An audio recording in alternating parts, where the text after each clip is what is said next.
The is specifically the past tense, or iyoru, iyor, I think.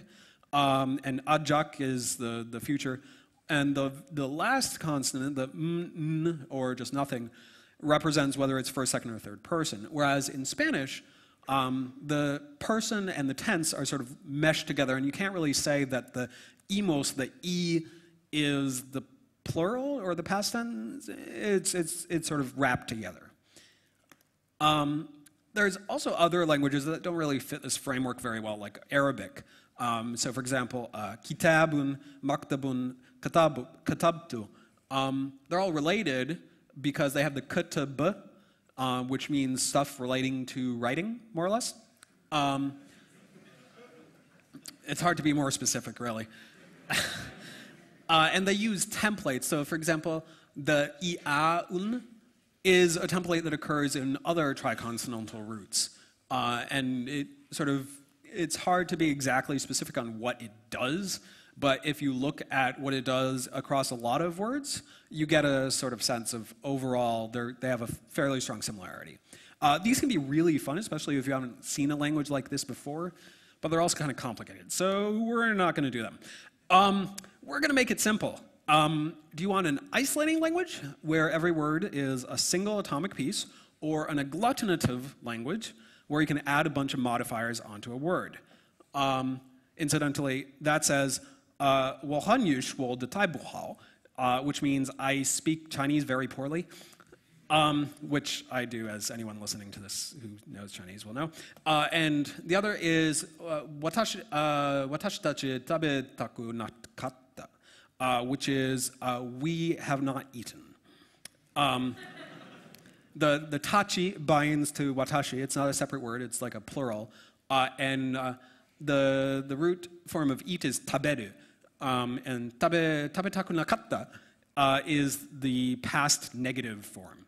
Anyway, so, two choices, isolating or agglutinative. Cheers for isolating. Okay, cheers for agglutinative.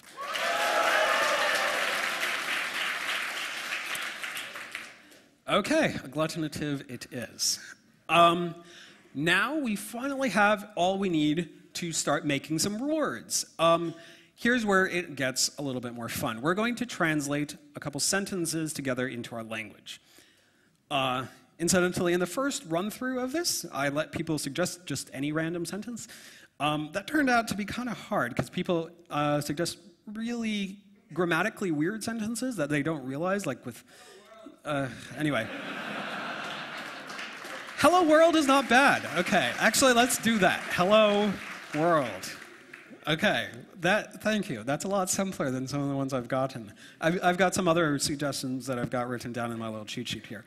But first off, let's just mention the morphology is agglutination. Well, agglutinative, I guess, is the more usual way of saying it. Okay.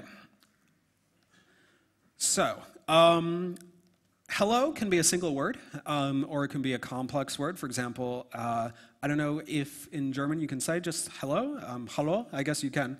But there are some languages where you have to say like guten Tag. There isn't really a separate hello. So, do you want a single word for hello, or should it be complicated? Complicated. Okay. So, what are the parts of hello? Can you give them in English, like what the two parts of hello mean? You?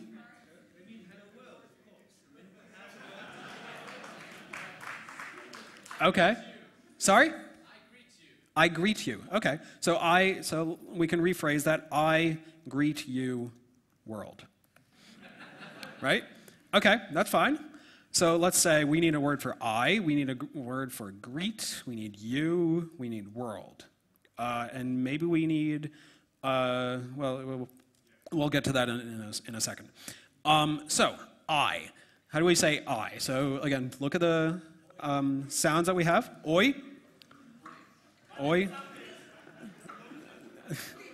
Okay, I hear several people shouting oi, so let's do that. Oi. Actually, that's just written. I'm going to write it phonologically because this is going to be easier for some other things. But if we were writing this in a romanization, it would just be O. Greet. What should greet be? We could do although I should point out that in a basic consonant vowel system, the vowel is actually a vowel. However, there are phonotactics that allow non-vocalic nuclei. So for example, English is in fact one of them. The word butter, the doesn't have a vowel. The is sort of acting like a vowel. So we could actually do that if you want. So anyway, do you guys want to have just mean greet? Or anyone have another suggestion? How?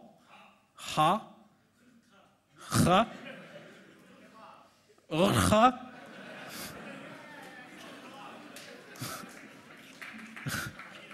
Sorry, what?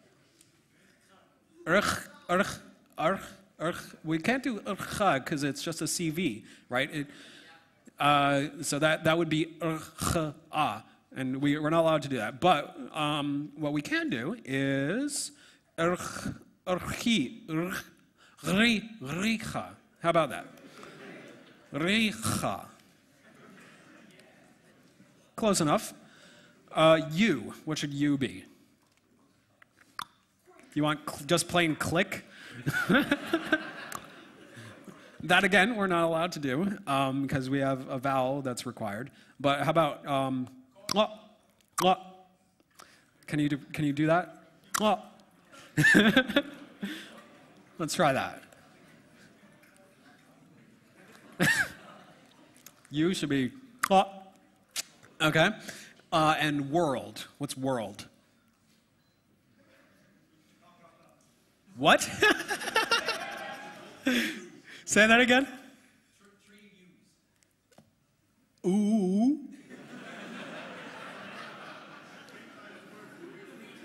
Oh, okay. So, that's what you want world to be? Oh, man. Okay. Okay, man. If you can't pronounce it, it's not my fault.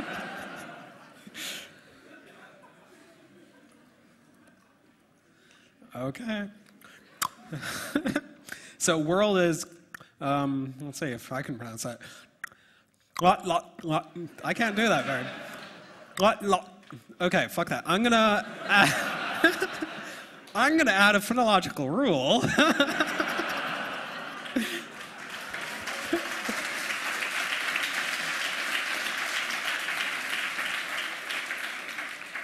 That says that goes to a k in between vowels.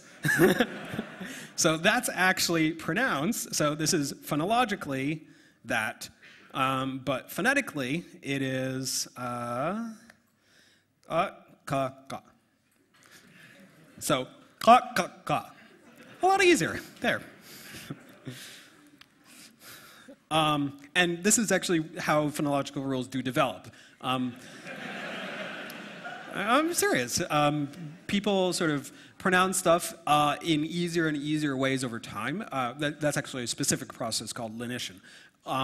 But people pronounce stuff in a different way over time, usually because stuff gets easier, stuff sounds more haughty or whatever. And it just eventually gets baked into the rules of the language. And we're going to save vocativity for later. So we've got a few words. That's pretty good.